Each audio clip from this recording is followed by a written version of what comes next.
before we get started, I read that you're a proud West Londoner, and as a fellow proud West Londoner, I just wondered whereabouts in West London you were from. Ladbroke Grove. Oh, same. You're from Ladbroke Grove? Yeah. Well, No West, well, way. just but my friend's family, they own George's Chip Shop on Goulburn No, Road. not. Yeah. Oh, small world. Oh, I can't beat I a know, George's, man. Oh, it's the best. A nugget roll back in the day. I was wondering because obviously this is tying in with the release of The Secret Garden. Just wondered what it was that attracted you to that project and to this character. Well, I read the book as a child. I loved the book. I also loved the 1993 version. It was a big part of my childhood. I had the VHS and I watched it all the time. And I didn't even know that they were doing another remake, but my agent called me and said that Mark Munden had asked me to tape for the role of Martha. So obviously I was thrilled, and I did a tape, and then I got called in to audition, gave everything in the audition room, and got the job. So yeah, as soon as I knew that they were doing a remake, of course I wanted to be involved. Yeah, well, I mean, because I loved the book as well when I was younger. What do you think it is about this story that has given it such everlasting appeal? I mean, that might be a difficult question, because if we knew the answer to that, we'd all be writing them. But I just wonder, because I mean, it is a kind of a story and that has transcended generations. I think it's because as a child, it's written so well that you can picture yourself there. And for me, it was a place that I escaped to. You know, I could read that book, pretend that I was Mary or one of Mary's friends in the garden running round. And growing up in inner city London, you don't see those kind of magical garden places. So for me, it was just, I could escape into it. And I think a lot of kids probably feel the same way. Of course, in the movie, you're working very closely alongside the young Dixie.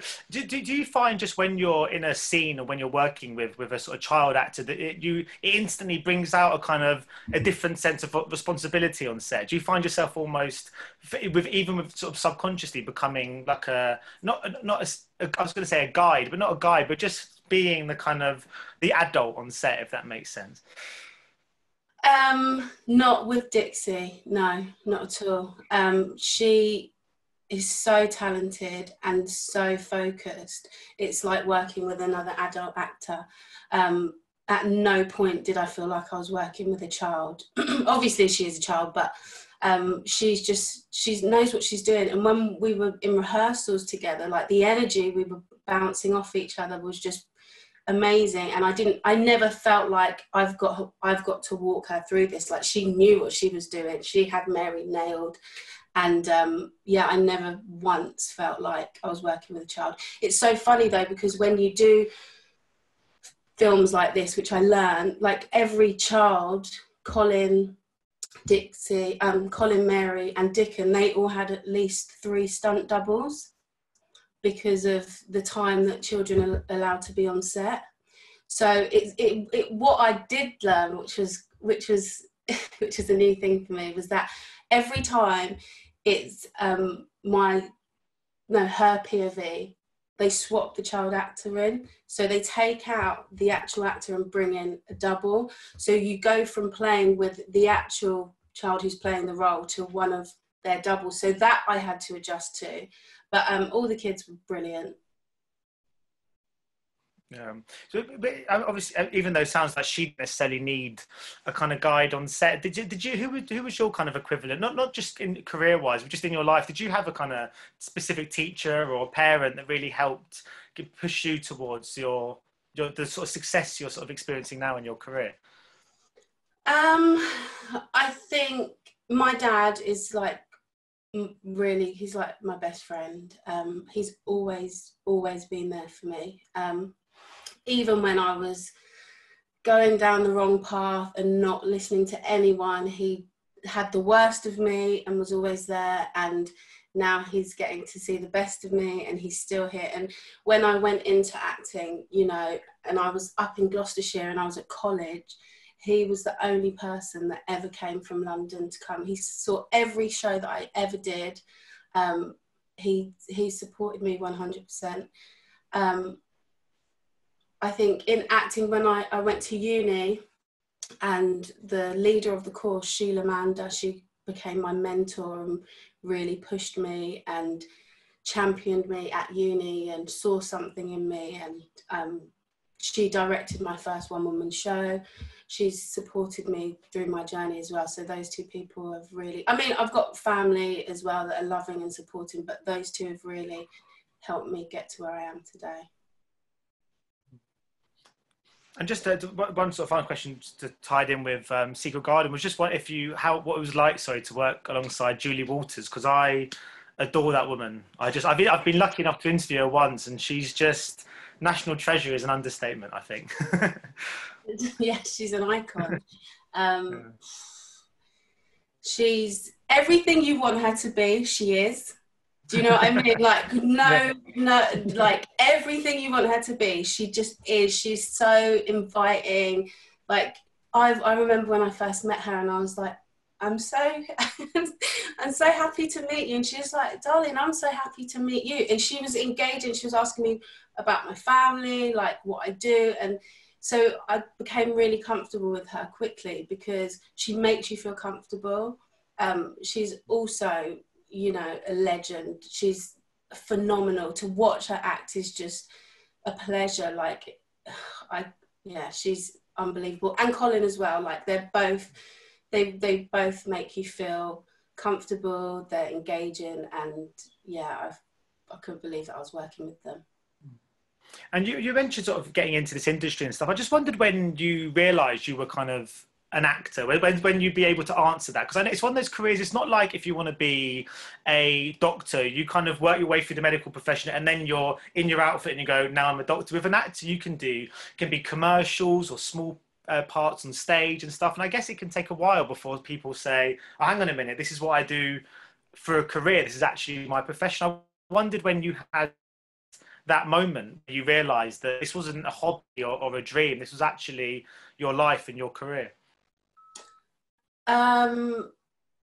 Two moments, I think. One was when I was in my final year at uni and I wrote my one-woman show and I took it to Edinburgh and I produced it and marketed it. I was the only person in it. I just had a director, but everything else was, I financed it, and I really felt like, wow, I'm doing this. You know, I was like, I didn't realise how much how hard it would be, but I went into it blind. Like, I've got to write this show. I'm going to do it, and I'm going to get an agent off the back of it, and I did, and that was one of the most amazing experiences. It was so rewarding. It was very hard, but I remember thinking, God, I'm doing it. But that was just to get the agent.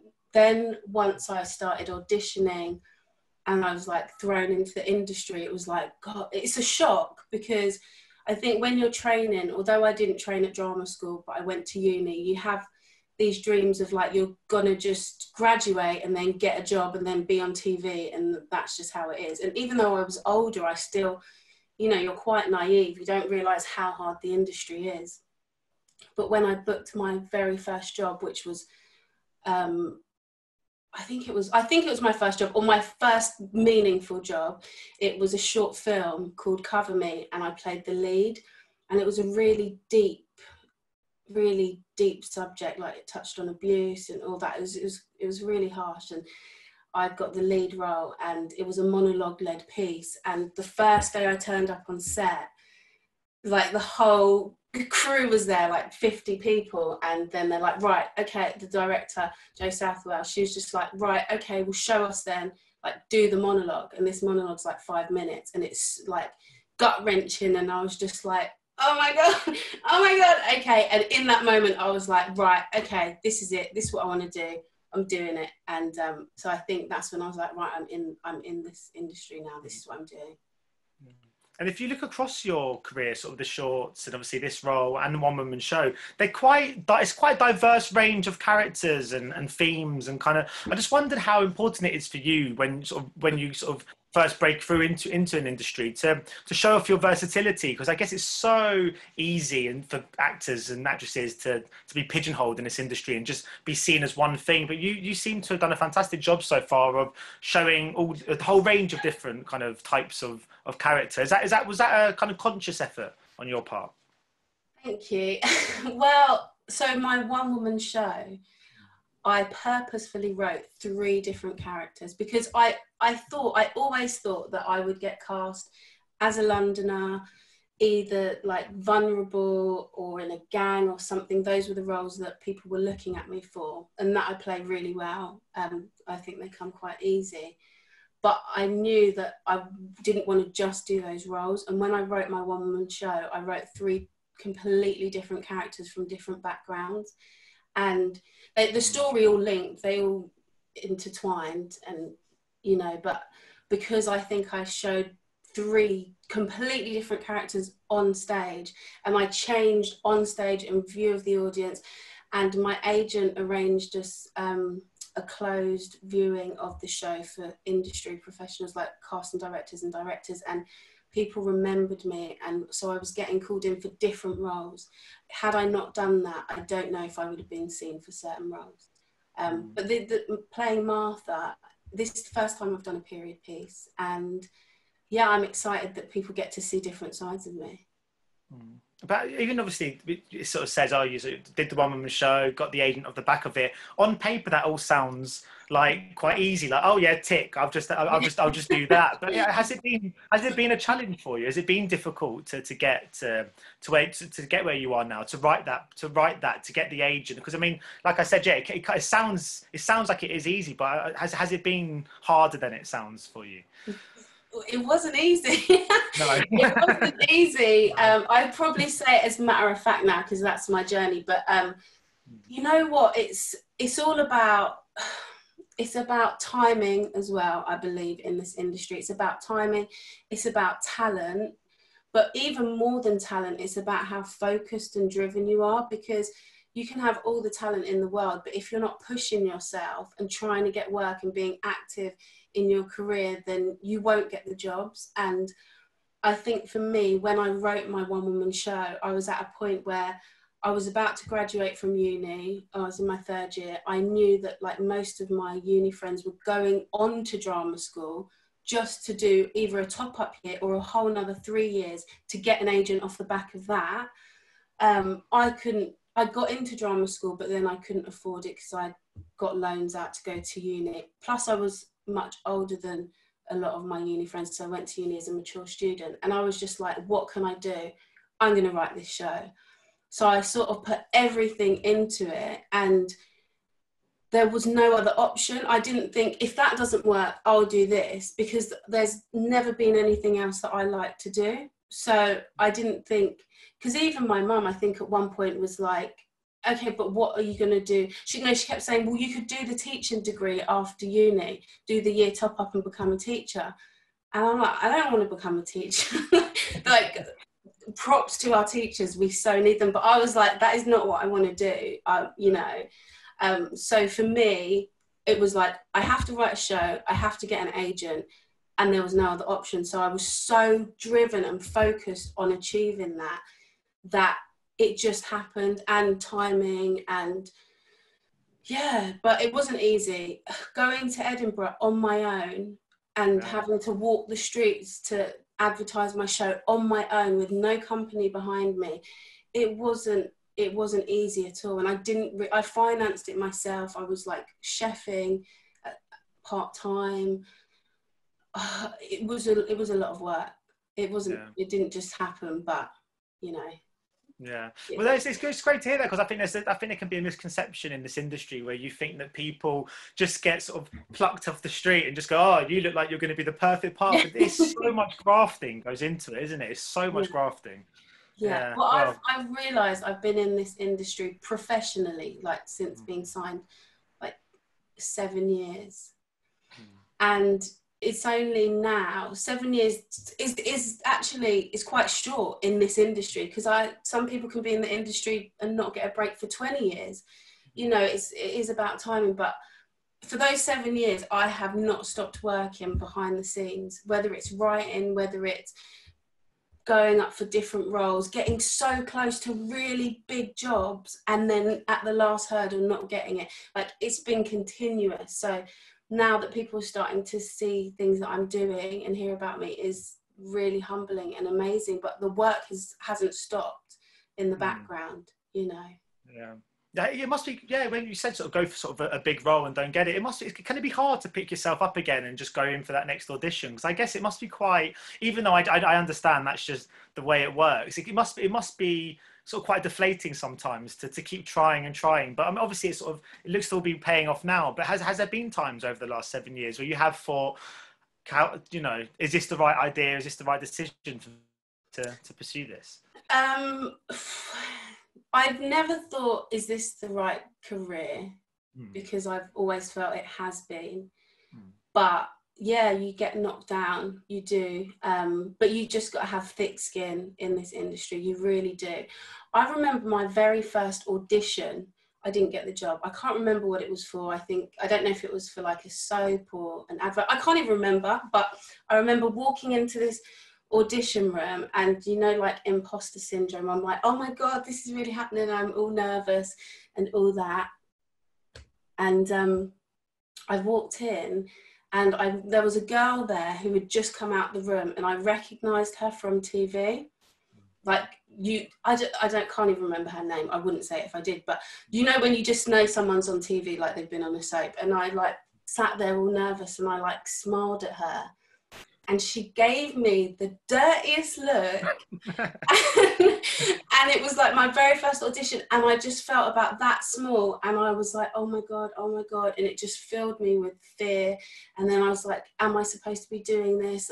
You know, but I went in, I gave it my all. I didn't get the job, but yeah, it's, you know, this industry. I have friends who are very talented, but have decided to do other things because it grates on you if you're not getting the bookings, if you keep trying, and it's, you know, it's an oversubscribed industry, so there are just so many new people coming out of drama school, wanting agents, wanting jobs, like you're constantly competing. So but I wouldn't do anything else. No. And I was reading that you've written a feature film. Is that so? How's that kind of? I mean, what's the status of that at the moment? Does it look like is it in the right hands at the moment? Are you quite pleased with its kind of where it's going? So I'm writing for TV at the moment. Right. Oh. So I signed with my literary agent in 2017, and that was from writing a pilot episode of a 4-part TV drama, and I won an award for that script that year. And my agent read it and I sent him some more samples and I signed with him. And since then I haven't, like the last 3 years, my writing career has really started to take off, and I'm writing for quite a few things at the moment.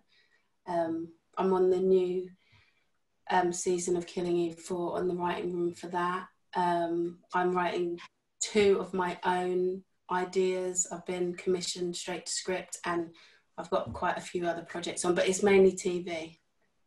And so how thrilled are you to get that to get into to Killing Eve? How did that sort of come about? Because that must be to be able to watch something. I'm assuming obviously like the whole country, you've enjoyed it as a fan. It must be great to kind of go into a world that you've enjoyed as a fan and suddenly actually have a creative input into where it goes next. That's an amazing proposition, really. It's unbelievable. It's unbelievable. Like a dream come true. I wouldn't have believed it a few years ago. I love the show. I'm a fan of the show since it came out, and it's really funny because I met Hen from Sid Gentle, the production company, at the very beginning of my career, like when I just signed with my agent, probably like a week in, and I met her on a general and she'd read my spec script and we got on really well, and she's kind of like, I hadn't seen her for years, but I remember at the time her saying, well, on our slate at the moment we've got this female assassin drama, with BBC America, Phoebe Waller-Bridge. It's like, it hadn't been made yet. It was in the process. They were about to go to production. And then obviously this thing she was talking about just blew up and was this like massive show. So to get the call earlier this year before lockdown was just unbelievable. And of course I was like, yeah, I want to jump on board. But then COVID happened, so it pushed things back. And then they were going to wait until things go back to normal so we can all be in the room together. But as the new normal is working from home now and everything's virtual, they just said, look, do you want to jump on virtually? And I was like, yeah. Yeah. Yeah. Make sure you've got a good internet connection. Yeah, exactly. I was like, yeah. And it's just amazing because I'm across all scripts. Like I'm pitching ideas and I'm reading scripts, and the writers that are working on the show are just phenomenal. I get to see each bit of the process, and it's just such an amazing experience. So have you been quite productive in lockdown? Have you used it as a chance to, because I've spoken to so many different people from the creative industries where I think some people are using it as a real chance just to have a bit of a breather, you know, maybe they might travel a lot for work and this is a time to spend some time with family, but a lot of people are using it as a real chance to write and to create. I was wondering if you've been, which camp you sort of fall into? I haven't stopped working through the whole of lockdown. I'm really fortunate. And I know that I'm really fortunate, but I got commissioned to script on something just before lockdown. So then we kind of went into lockdown and I was working on that anyway. And then I've got a few other projects that I just haven't stopped. I've been in this office like for the most of this year, just working away. Even when the kids and wife were downstairs, I've been in here like typing away. So I'm very fortunate. Well, you've done better than me. I thought at the beginning of lockdown I was going to learn French, and I haven't even gone as far as downloading the app that would help me learn French. Rosetta Stone. Yeah.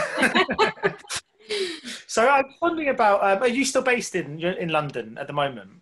I'm on the outskirts now. Yeah, because did you have kind of, I know it's such a kind of cliche to say that, oh, people just move over to Hollywood, but do you have ambitions to move to, maybe not move to America, but work in America and get, you know, and see if you can land some roles or some writing opportunities over in the States? I certainly don't see myself ever living there. That is definitely, I mean, never say never, right? But I cannot, there's nothing in me that wants to move my family over there. I wouldn't want to bring my children up in America. And I love, you know, I love visiting, you know, and I would like to work there on a job for a few months, but I definitely wouldn't want to relocate. Yeah, it would be great to get a job and write on a show out there or act in a show out there. Definitely would be up for that, but I wouldn't want to live there. Yeah, I think it used to be a thing that sort of 20 or so years ago where it would be like the natural progression, like if you're doing well you move to America, but it doesn't seem to be like that anymore. I think the world's becoming a smaller place and there's not that need to just up and move to Hollywood, which is good. But it's obviously, it has been a strange old year, not just with COVID, but obviously, you know, what's politically and socially out of America with the George Floyd murder and stuff. There's been so much dialogue surrounding the Black Lives Matter sort of protests, and it feels like people are really tackling it full on and head on, and really chatting about things sort of in a way that we haven't spoken about it before. Are you envisaging this could have an impact on the industry, or have you noticed any even subtle effects it's had on the industry so far? Because obviously it feels like part of the progression is to try and make a more equal, fairer landscape across every industry. I just wondered if you anticipate that happening in cinema. I think a lot of people want it to change. I think small changes are happening. Obviously, there is a lot of work that needs to be done from the top down, I believe. You know, we are seeing more representation in front of the camera, but behind the camera, it's still lacking. You know, there needs to be more Black and mixed racial writers, editors. There needs to be costume designers, makeup artists, stunt doubles. You know, I did I did a project a few years ago, and I had a stunt double, and the girl that they used, very lovely girl, nothing against her, but she was white, and they painted her to be my stunt double. Oh my God. You know, and things like that. It's like, well, why can't you go out your way and find a mixed race stunt double?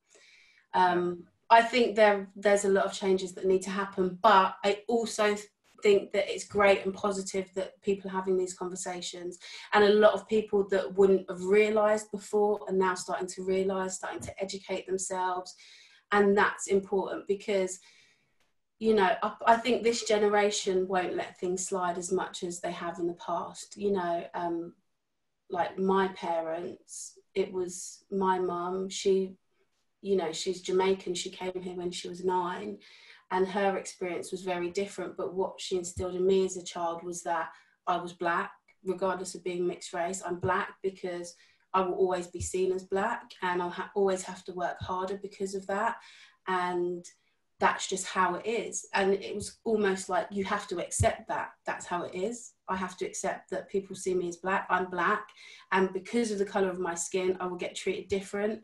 I might be subjected to racism, and I might not get to the top of my profession because of the colour of my skin. And it was kind of accepted, although, you know, there were marches and riots when things got to a boiling point. But now we're saying to our children, like, that's not acceptable. Before it was like, you accept that that's what it is. Now it's like, that's not acceptable, and people are calling it out, and that's the most important thing. You know, I think people educating themselves and becoming allies it fills me with positivity, and I'm hoping that things will change.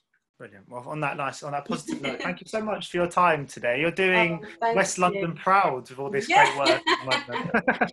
You really are. So much. And yeah, best of luck with the Killing Eve stuff. That's just such an exciting job to be a part of. It's such a great show. I think you should just walk in there and go, right, guys, I've got an idea. I think this series, let's just kill Eve. But I think there are going to be a few more series yet before that happens. But yeah, thanks so much for your time today. It's been a real pleasure. You. I've really enjoyed it. And yeah, best of luck with everything. And hopefully one day, if we meet again, it'll be in person. Yeah, without masks. Yeah, exactly. All right. Well, take care, Isis. Thanks so much. Okay, take care. Bye-bye. Bye-bye. Ladies and gentlemen, you're watching Hey You Guys! Hey You Guys, huh? Hey, you guys. Is that from the Goonies? It is indeed, yeah. Nice. Hey!